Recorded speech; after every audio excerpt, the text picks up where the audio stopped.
Hello guys, you're welcome back to my channel. In this particular video, I'm going to show you how to draft a reversible PINAFOUR jacket with a 720 degree peplum using pattern. So if you're interested in this particular video, do stick with me to the end of the video. And don't forget to hit the subscribe button and turn on notification bell if it's your first time in my channel. And this particular video is all about drafting and cutting. So my next video, we are going to sew this particular pinafore. So if you're interested, you want to see the end of it, don't forget to check out my videos and don't forget to hit the subscribe button and turn on notification bell so that you get updates on that. Okay, so let's move straight into the next video. Let's move straight into the video proper. Okay, with me here I have my two fabrics that I'm going to be using to make this pinafore jacket. Okay, so I hope these fabrics are lovely. Okay, to me they look lovely, and I have my pattern paper which I already drafted. On the link on the description box below and on the comment section, I'm going to leave links on how you can learn how to draft this pattern in case you are interested. This is a very easy pattern, a pattern you can use anytime, any day after drafting. Okay, so I'm going to go ahead and retrace from this particular pattern onto the paper that is going to be my production pattern. That is, I will retrace into it, and the one I'm going to have left will be the one I'll be using to draft this pinafore. So right now I'm labeling it center front, that is your fold, okay, so that it won't confuse you. So this is the front side and the other part is the back side. Okay,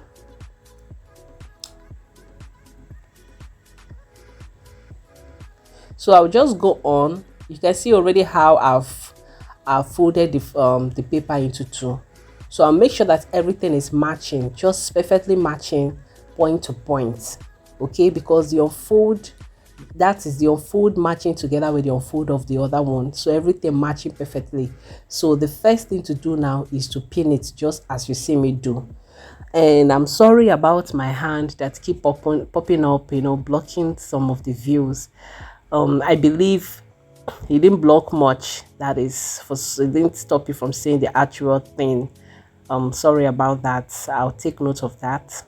Okay, so as you can see me, that is exactly what you're going to do. That is exactly what you do. So after I finish pinning it down, make sure you pin it perfectly. Everything needs to lie flat and smooth. Then I will just go ahead. So I'm going to go on and get my pattern instrument, which is tracing wheel, the pencil, and the roller. So that is what I'm going to use to retrace this. So whenever you're retracing from pattern, this is actually what to use. So like I said, under the comment section on the description box, I'm going to share exactly how to make this pattern. This pattern is a very standard pattern that you can use anytime, any day. And after drafting this, you can use this for mass production of ready to wear. You can use this for to store customers measurements, every kind of. So it's very usable and very okay. So I'm going to leave the link so that you can learn how to make yours. So as you see me do, just follow it exactly. So this is exactly how to trace out. So make sure you're tracing it out. You're not light with you're not holding the tracing wheel. Make sure you're tracing it to ensure that it reflects on the other paper below. Okay, so that is exactly how it is. So you can see the lines here. So I'll just go on. I'll use my pencil and just roll it out. Okay, so I'm rolling out everything I traced out. So it is showing exactly on this particular unfolded paper, both the front and back. It is showing everywhere. So this is it. This is my neck. So just follow exactly what you traced out.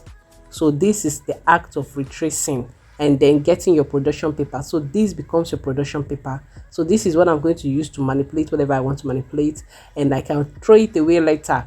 Okay, but the other one is always essential so that you will not have to waste, be creating and remaking new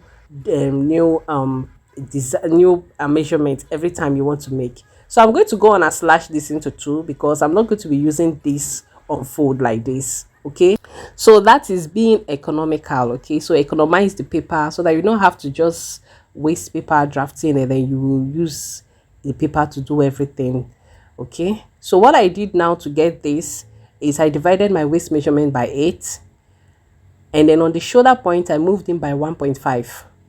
So depending on how thin you want your waist to be, okay, making this pinafore, you can decide to divide it by 10. You can decide to go on with your creativity and just take out 3 inch of 2 inch. Just depends on how you want it. Okay, just say okay, you want to make 2 inch or 3 inch waist pinafore. It's your choice and how you want it. So mine, I divided by 8, and this is the outcome. So I'm moving up by 1.5, and that is my band. So I'm going to be cutting that out. So the 1.5 band is as simple as this. So remember, this is my production pattern. I can still go on and store this particular pattern. So whenever I want to make a pinafore as similar as this, I will just go on and pick it and place, and then just go ahead and use it. Okay, so this is the center, front, or unfold. So depending on whichever name you know it as. So I'll go on now and cut it gradually. Make sure you are cutting exactly on the line. You are not adding any additional here. There is no seam allowance or anything. So cut exactly on the line you have there. So you can see one of the advantages of this pattern. So I didn't go on to have to start redrawing a whole fresh pattern again in order to get this. So all I needed to do was just retrace. Very easy. So that is why I kind of advise or suggest to also learn this. In case you have a pattern knowledge, you can add this to it. It go a long way to help. So normally I have 16 inch from my shoulder to waist. That is my half length. So I'm going to be using 14.5. that is extracting the waist band. So I'll cut that out too. I'll be cutting this particular pinafore with the 14.5 inch length. Okay, that is what I'm going to be cutting it with, because I'm going to be adding the band later. So as you can see, I folded my fabric into 2 places, and I'm placing the part of the unfold of the pattern to the part of the unfold of the fabric. So I will just go on and pin it down, which is very essential. So pin it, patiently pin it down. Make sure everything is well pinned perfectly. Then the next thing I'm going to do is I'm going to add my seam allowance, which is half inch all through. So I'm going to use chalk and add it as you see me do already.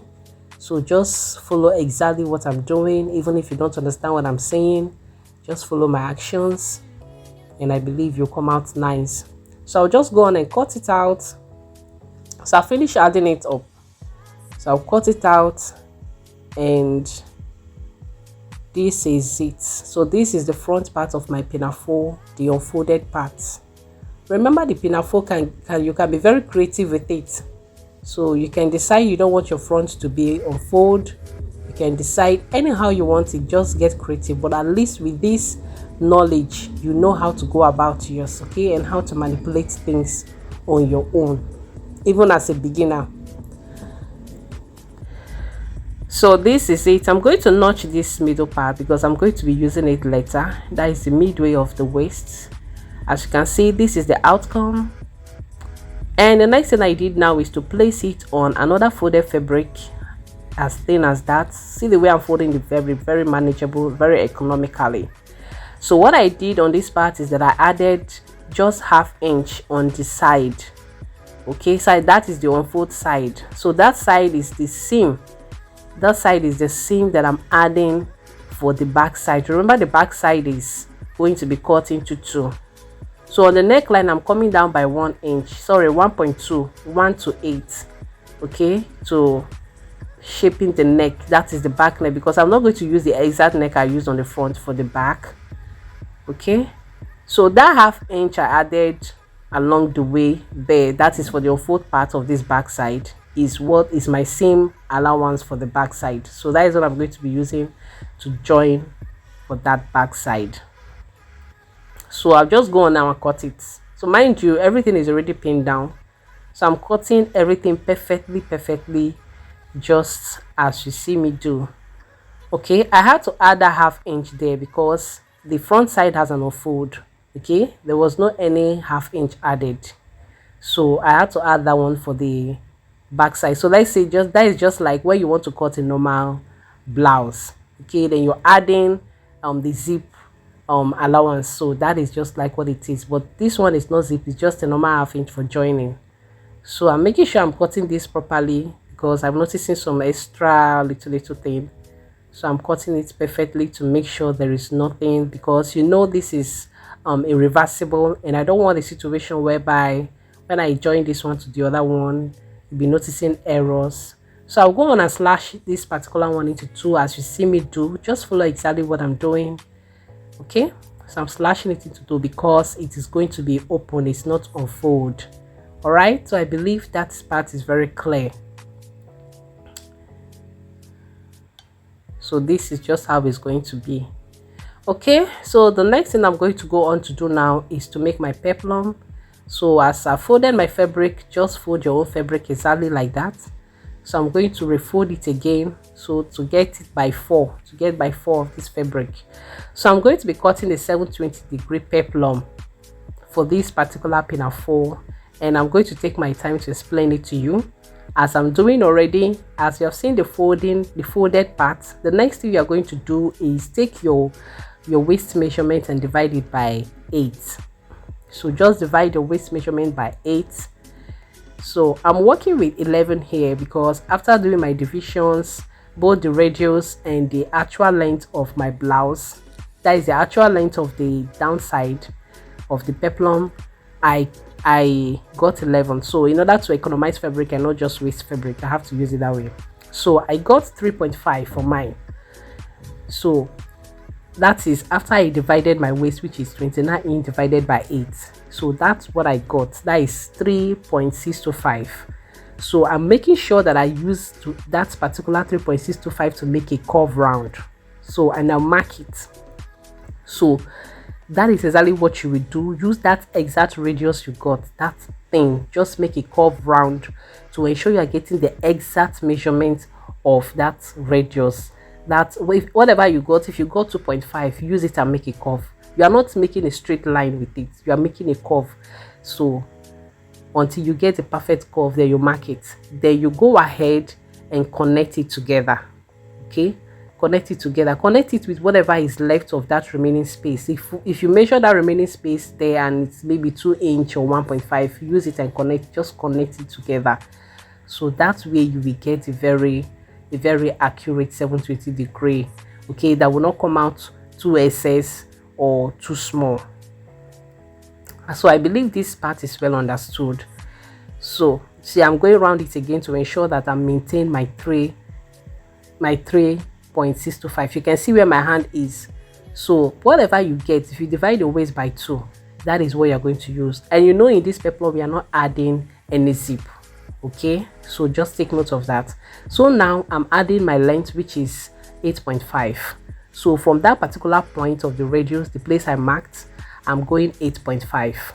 So you can go on and still, whichever way will help you to understand it better, which is maybe you can decide to add the 8.5, the length of the peplum, plus whatever you have of the remaining part of that radius. Okay, so that is exactly what I'm doing now. So you can see how I'm going with it. Okay, so that I'll make sure everything comes out accurate, because what I have there remaining is around 2.5 or something. So I added it to the 8.5, so I think I was left with 10.5 or thereabout. So that is what I'm going to use. I'm using exactly to get the full length. I believe I didn't confuse you with what I'm explaining. Okay, so all you need to do is just follow what I'm doing the way you see me doing. So once you get your radius, you place your tape rule on arm sky to get the exact radius, and then rule it together, curve it together. From that particular point, you take your 8.5. You can see, so I'm going over again to make sure that it's accurate. So that is the length of this peplum, 8.5. So this particular 8.5 has my seam allowance included in it. Okay, so from there I will take out the ½ inch I'm going to use to join the waist and the down part. Okay, so right now I'm going on to cut it. So I hope this particular part is not confusing at all. If it is confusing, I would like to hear that one at the comment section. I know I wanted to understand this part because so many people get it very confusing. Okay, so you can see the outcome. The waist is thinner. It's just like dividing my waist into 8 places. So I have to go on and record this one again in order to get my full waist. Okay, so that's one done and dusted. So I'm just going to go on and place the ones I've already cut out perfectly on the other fabric and do exactly the same thing that I've cut there. Okay, so with that one, you don't need to be using paper pinning and not pinning. So this is the band, and what I'm going to use to draft this band, the length I'm using is my waist measurement by 2. You can use by 2, you can use by 2.5, you know, depending on how long you want the outcome of your belt to be. Okay, so and the width I used is 3 inch. Okay, so that 3 inch will give me enough room to fold the 2 sides on half, and then also to have the remaining part, which is 1.5 for the band. Okay, so this is the outcome of everything. I finished cutting it and everything came out perfect, ensuring that no part is longer than the other. Everything is perfect. So this is just it. So this is how to cut a pinafore jacket with a 720 degree peplum. So if you know you have enjoyed this particular tutorial so far, taking my time to draft this, please do not forget to hit the subscribe button and turn on notification bell for more updates. The next video coming up, you're going to see exactly how I joined this particular pinafore and the final outcome. Please don't forget to hit the like button and comment button to encourage me. I would deeply appreciate. Thank you so much.